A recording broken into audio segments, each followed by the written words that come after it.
You know what? Today, beautiful things are happening in the land of Israel, and we're going to talk about them here on the show. This is a show you really do not want to miss. I'm Ben, and this is the Israel Guys.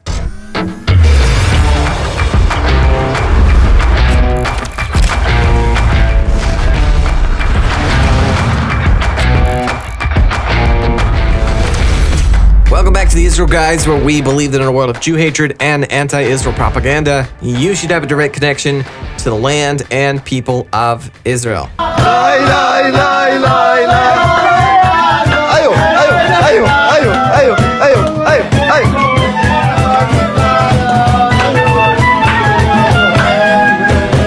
That was a video from a hospital in Israel where Orthodox Jews have a band and they go in and they play to patients in the hospital, play for patients in the hospital to cheer them up, because we know that laughter is good medicine, as the book of Proverbs says.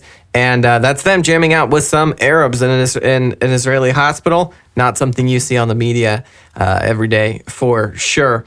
I want to go through some positive things on the show today. I know here on the Israel Guys, we kind of end up talking about a lot of dark things, because there are dark things going on in and around Israel.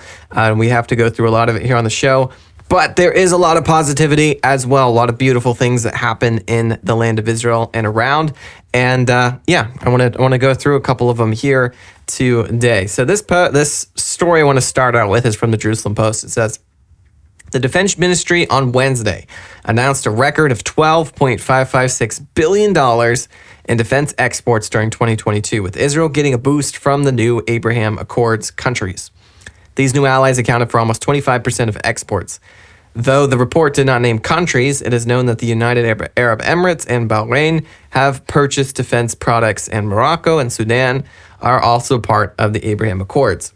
Defense Minister Yoav Gallant said, the remarkable data unveiled by the Israeli defense establishment reaching new heights in defense exports showcases the state of Israel's strength and excellent technological capabilities.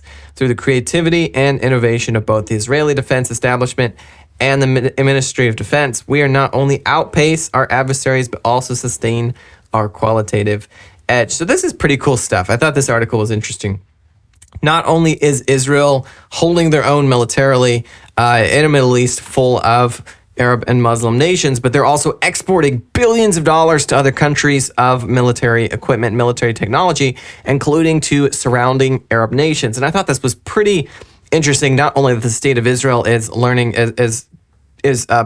getting to the place of more self-sufficiency, of higher self-sufficiency, but also they're getting to the place where Arab nations around them are starting to accept that Israel is a sovereign state that's not going anywhere, to the point where they're willing to buy arms from Israel to the tune of billions and billions of dollars. And it's really cool to see Israel become a leader in the military sector, a leader in the Middle East, a leader in the world, on the world stage, and this is slowly happening, God willing, to only continue. This is another story from Arut Sheva. It says, in a touching tribute to their late daughter Gilat, who passed away in 2008 from a rare disease, Jerusalem residents Tali and Yair Eisenman, if I'm pronouncing that right, donated over $1,300 to the United Hatzalah last week. United Hatzalah is the ambulance service, volunteer ambulance service, one of the big ones in Israel. Them and Mogen David Adom are kind of like the two biggest volunteer ambulance services. It says, these dolls resembling Gilat, who died at the age of 11 in her home country of the Netherlands, will be utilized by United Hatzalah volunteers to provide solace to young children and their families during medical emergencies across the country. Motivated by the profound loss and their desire to honor their daughter's memory, Tali and Yair established the Gilat Foundation in 2009. The foundation is devoted to offering interactive children's theater in Holland hospitals, bringing joy and light to young patients who spend a significant portion of their lives confined to medical facilities, much like Gilat did. So this is really cool. This is a couple who tragically lost their daughter to a childhood disease, and they are dedicating their lives to making other children's lives who are also tragically affected by the long-lasting diseases just a little bit better, a little bit happier. Bringing children's theater to hospitals, donating over $1,300 to the ambulance service to give to children in need. And it goes on, it said, inspired by the impactful work of the United Hatzalah since their Aliyah in 2020, the Eisenman family recently extended their commitment to supporting children's well-being by donating a collection of dolls to the organization. The dolls donning the United Hatzalah vest with Gilat's name will be used by volunteers to provide comfort and support to young children when treating them or their relatives. Tali Isenman also recently completed the organization's EMT course and now volunteers as a first responder. So they're not only taking the tragedy that has affected their lives so strongly and turning it into that of service to other people who are also affected by similar tragedies. She herself actually just completed an EMT course and is becoming a first responder inside of Israel.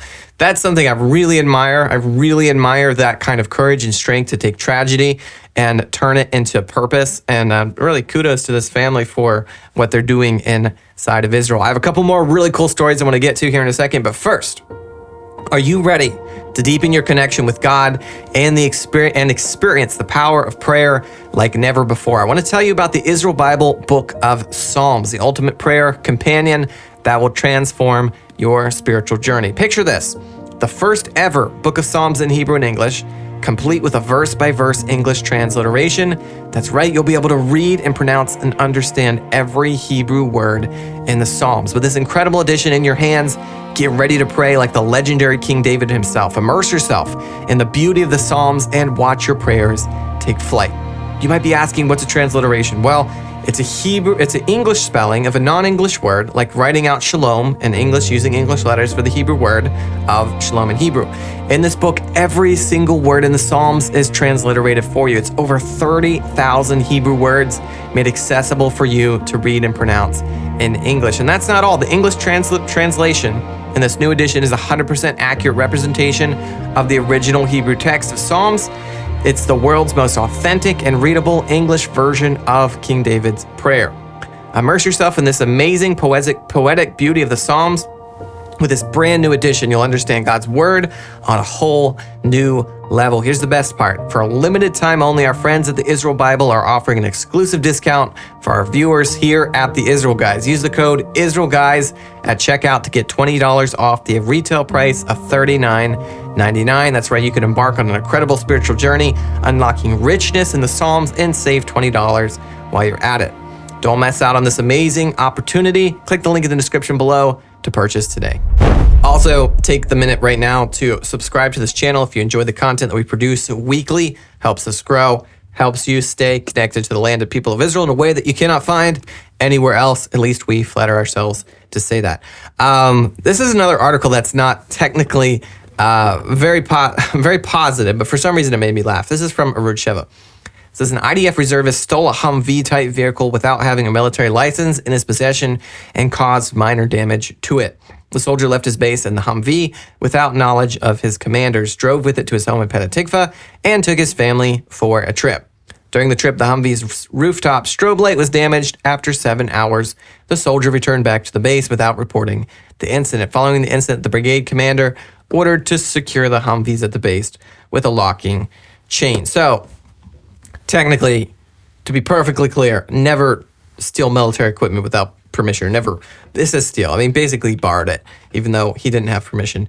It really made me laugh. The story made me laugh of a soldier being like, hey, let's go on a family road trip. We don't have a car or whatever. Why don't I borrow a Humvee from my military base without permission and we'll go cruising the countryside in a military Jeep like no one's going to actually know that ever happened. I have no idea what kind of logic was going through his brain with this, but it's kind of a little bit symbolic of Israeli culture in a way. The, ask forgiveness, not permission kind of attitude. I know, yeah, it's definitely not a good thing to do. Don't do it. Don't steal military equipment. But anyway, it did make me laugh at the thought of a family road trip and a borrowed Humvee from a military base. We're cruising around the countryside for 7 hours before returning it back to the base. Also kind of made me laugh that there was nothing actually, it didn't seem like there's any actual correctional things done to this soldier. That basically the commander was like, well, let's just chain up the Jeeps. So yeah. One more story I want to go through. This one's a little bit older, from a couple of months ago, but I just saw this myself and I thought this was really cool. There's outrage on Twitter. Surprise. Outrage on Twitter over this video from Security Minister Ben Gvir. We've talked about Ben Gvir on the show here a lot. Kind of a new actor on the scene as far as, being high up, a bigwig in Israeli politics. He now currently is the Minister of Security. But a little while back, He posted a video on Twitter after banning fresh bread in Israeli prisons for terrorists. So somebody, just real quick, I'll go into the context. This is from Fox News. It says, Israel's National Security Minister Itamar Ben-Gvir announced sweeping reforms to reverse allegedly cushy prison conditions for convicted Palestinian terrorists, sparking protests from the terrorist movement of Hamas and prisoners. Ben-Gvir said he wants to ensure that the murderers of Jews are not getting better conditions, adding Palestinian prisoners should no longer receive fresh pita bread every morning as if they are in a restaurant. So he closed down delivering fresh like homemade pita to prisoners' cells. He closed down, I guess in one of the big prisons, they had like a pita baking operation where they allowed the terrorists to bake their own pitot and stuff like that. Obviously, this should 100% be closed down. Terrorists who try to murder innocent civilians should not get preferential treatment. Ben-Gvir, rightly, in my opinion, completely shut it down. And to mock the terrorist, he posted this video on Twitter. השר, מאיפה הלאפה הזו? מכלא קציעות או מנפחה? בכלא קציעות ובנפחה אין לאפות. אבל עכשיו הגיע הזמן לאכול לאפות טריות. מחבלים לא צריכים לקבל לאפות טריות. אני מקווה שמה שעשינו זה רק ההתחלה של ההתחלה כדי להפסיק את הקייטנה בבתי הסוהר. Obviously drew a lot of backlash from the ignoramus of the world that is Twitter. The guy who posted it, where I found it right, he said, sadistic.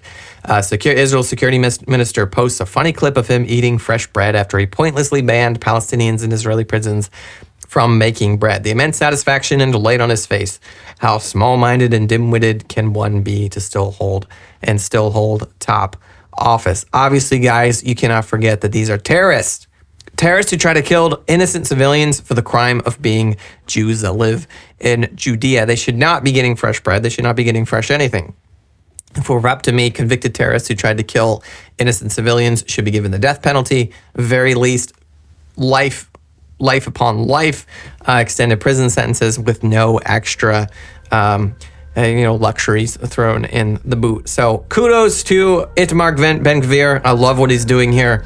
Absolutely, terrorists should be humiliated and mocked and basically done anything in our power to make their lives absolutely miserable for the end of time. It's the only way terrorist activities inside of Israel or anyone else will stop. It's time to stop giving dignity to those who do not deserve it in the absolute least bit.